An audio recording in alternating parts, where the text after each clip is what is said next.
Hello বন্ধুরা, কেমন আছো? আশা করি ভালো আছো।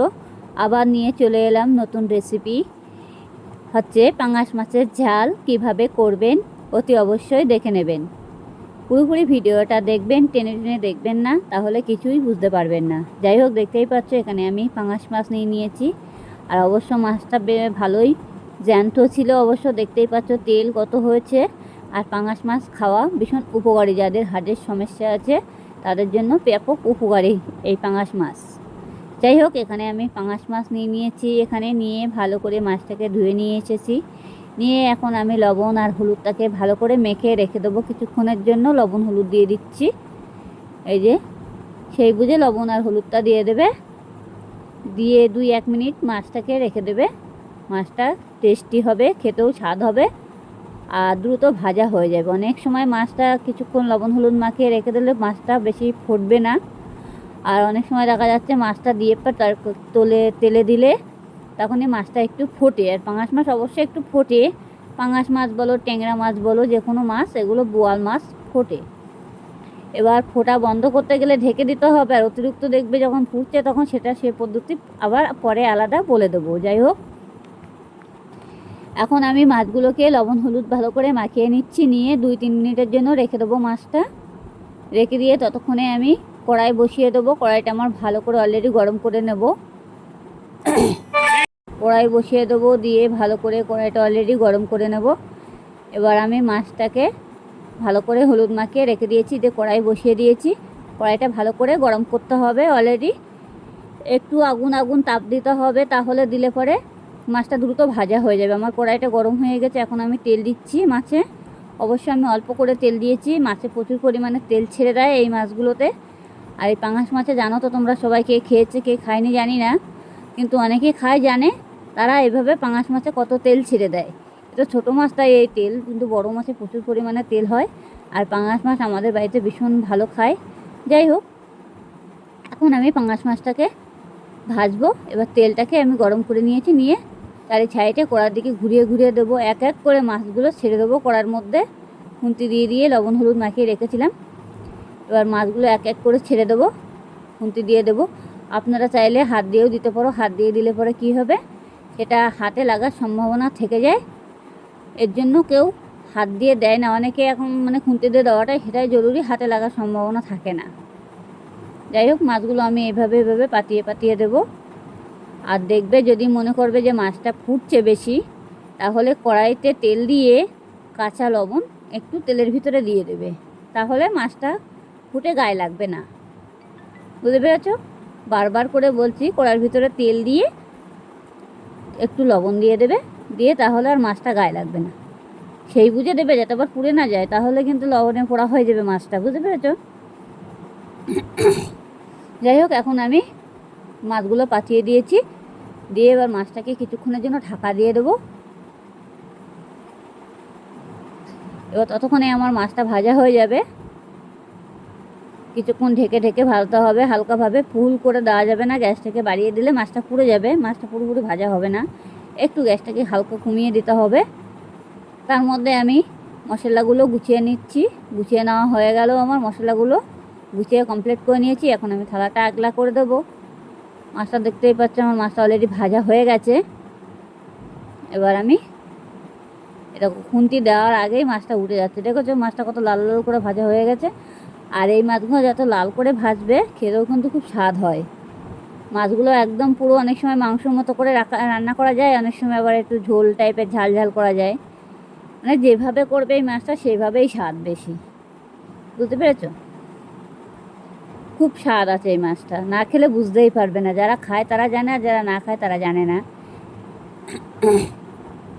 যাই হোক, আমি মাছগুলো এভাবে এক এক করে পাতিয়ে দেবো, তুলে তুলে উল্টে দিচ্ছি। যদি মনে করো যে উঠছে না, তাহলে একটু গ্যাসটাকে লো করে দেবে, নাহলে কড়াইটা নামিয়ে নেবে, তাহলে অসুবিধা হবে না। অনেক সময় হয় এগুলো এরকমই, প্রথম মাছ দিলে পরে এরকম অনেক সময় হয়। দেখো আমার মাছগুলো কিন্তু ভাঙিনি। আর এই যে মাছগুলো দেখতে পাচ্ছি, এগুলো পেটের মাছ। এবার আমি আবারও একটু ঢেকে দেবো কিছুক্ষণের জন্য। ঢেকে দিয়ে ভালো করে মাছগুলো ভেজে নেবো। অলরেডি ঢেকে দেওয়া হচ্ছে কেন, যাতে ফুটে গায়ে না লাগে। অবশ্য আমি তেলের ভিতরে লবণ দিয়েছি হালকা পরিমাণে, সেটার কোনো চিন্তা ভাবনা নেই। যাই হোক, আমি এখন মাছগুলো এবার তুলে নেব। একটু দেখছি যে মাছগুলো উঠছে কিনা। যে মাছগুলো উঠে যাচ্ছে, আর একটু হবে আর কি।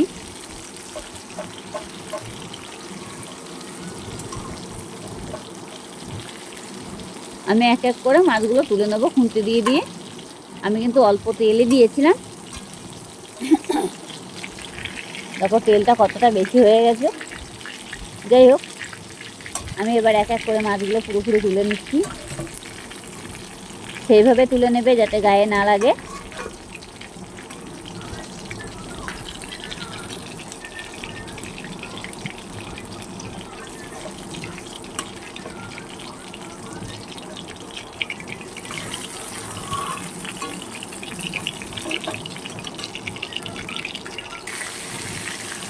আমার যে বাকি মাছটা ছিল সেটা আমি আবারও দিয়ে দিয়েছি।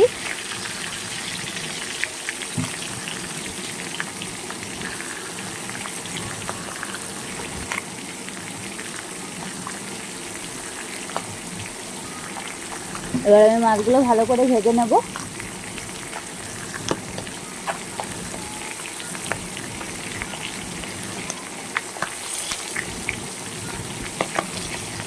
মাছগুলো আমি দ্রুত ভালোভাবে ভেজে নিতে হবে। অলরেডি ভাজা না হওয়া পর্যন্ত মাছগুলো তো কোনো মশলা দেওয়া যাবে না। যাই হোক, মাছগুলো আমার এক পিঠ ভাজা হয়েও গেছে। আমি অবশ্য আমার টাইম লেগেছে, যাতে আমি মাছটাকে একটু গ্যাসটা কমিয়ে দিয়েছিলাম বলে, যার জন্য আমার একটু মাছটা ভাজতে টাইম লেগে গেছে। যাই হোক, আমার মাছটা পুরোপুরি ভাজা হয়ে গেছে, দেখতেই পাচ্ছ। এরকম মাছটা ভেজে পাত্রে তুলে নিয়েছি। আমি কী কী মশলা দিচ্ছি সেটা আপনাদেরকে দেখাচ্ছি। এখানে হচ্ছে আদা বাটা, রসুন কুচি, টমেটো, কাঁচা লঙ্কা, পেঁয়াজ। এই হচ্ছে আমার মশলা মাছের। এবার আমি কড়াইটা বসানো আছে, দেখতেই পাচ্ছ। মাছ ভেজেছিলাম, সেই কড়াইটা বসানো আছে। এবার কড়াইটাকে আমি আবারও ভালো করে গরম করে নেব। আমি একটু জিরে ফোড়ন দিয়ে দিলাম কড়াইতে, গোটা জিরে ফোড়ন। আমি আর তেল দিলাম না, যেটি হোক। আদা বাটা দিলাম। আপনারা চাইলে ঘষেও নিতে পারো, বেটেও নিতে পারো, অসুবিধা নেই, যেভাবে খুশি নিতে পারো। রসুন দিলাম।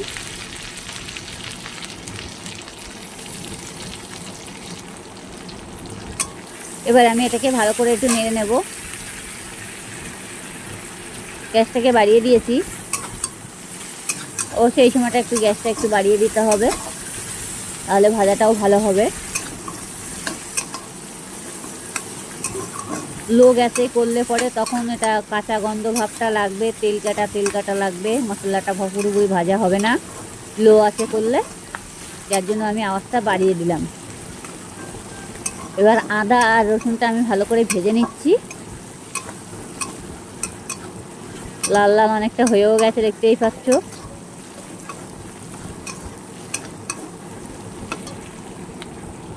এবার আমার যে পেঁয়াজ কাটা ছিল, দুখানা বড় বড় পেঁয়াজ, এটা আমি কুচি করে কেটে নিয়েছি। এটাকে পেঁয়াজটা ভালো করে ভেজে নেবো লাল লাল করে। আমার আর তেল দেওয়ার কোনো দরকারই পড়ে না, যে তেল আছে এই তেলেই পুরোপুরি ভাজা হয়ে যাবে।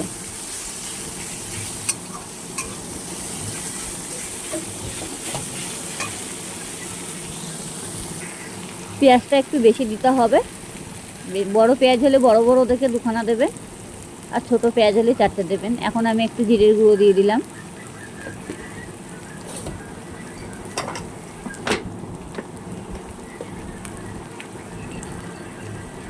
লবণ দিয়ে দিচ্ছি। লবণটা নিয়ম বুঝে দেবে, যাতে পুড়ে না যায়। হলুদের গুঁড়ো দিলাম। ভালোভাবে দেখে নেবেন কি কি দিচ্ছি। লঙ্কার গুঁড়ো। এবার এটাকে আমি ভালো করে নাড়তে হবে, পুরো লাল লাল হয়ে যাবে। আর মশলাটা পুরো যত ভাজা হবে, সাথে খেতেও টেস্টি হবে তরকারি। এবার আমার টমেটো আর কাঁচা লঙ্কা ছিল, সেটা আমি দিয়ে দিয়েছি। আর অল্প একটু ক্যাপসিকাম কেটে দিয়েছি। দেখে মনে হচ্ছে যে অনেকগুলো কাঁচা লঙ্কা, না, কিন্তু অর্ধেকটা ক্যাপসিকাম দেওয়া হয়েছে আর 2-3টে লঙ্কা দেওয়া হয়েছে। আমাদের অবশ্য লঙ্কা খাওয়া যায় না, বেশি খেতে পারে না বাড়িতে। যাই হোক, আপনারা যেমন লঙ্কা খাবেন তেমন দেবেন, সেই বুঝে লঙ্কাটা দেবেন, তাহলে খেতে টেস্টি হবে। এটাকে এখন ভালো করে ভেজে নিতে হবে। আর টমেটোগুলো একদম পুরো গালিয়ে ফেলতে হবে, যাতে গোটা না থাকে। টমেটো গোটা থাকলে পরে তরকারির মধ্যে টাইগিয়ে থাকবে।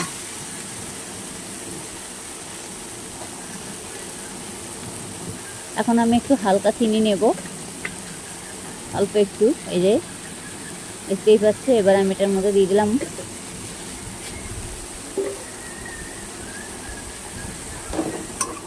এটাকে ভালো করে নাড়তে হবে।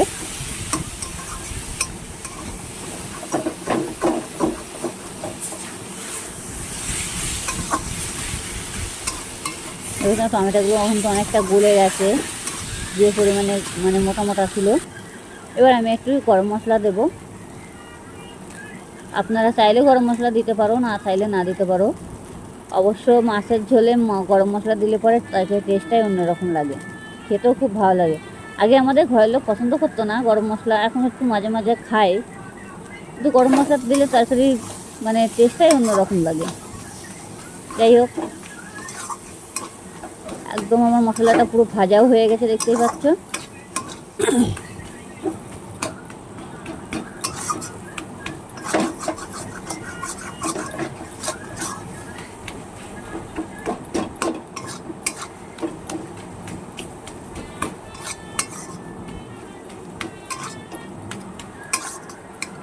একটু নাড়তে হবে ভালোভাবে।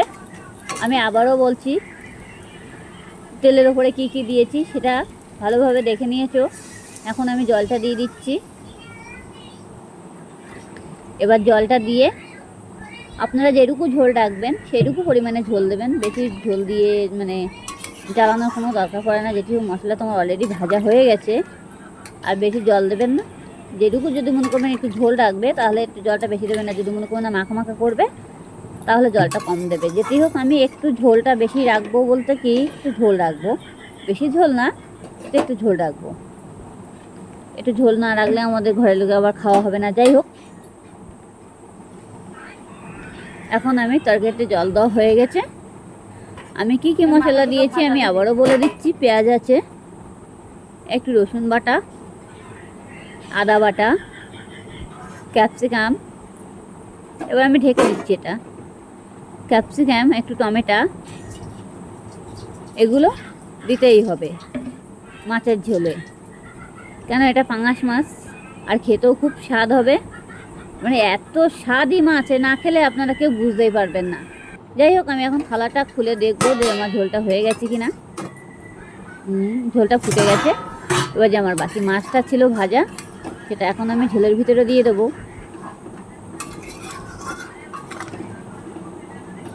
এই যে মাছটা আস্তে করে ঢেলে দেবো আমি। এই ঢেলে দিলাম, দেখেছো। এবার কিছুক্ষণ মাছটা আমি পাতিয়ে দেবো, খুন্তি দিয়ে দিয়ে ঝোলের মধ্যে বসিয়ে দেবো। দিয়ে আমি আবারও কিছুক্ষণের জন্য ঢেকে দেবো।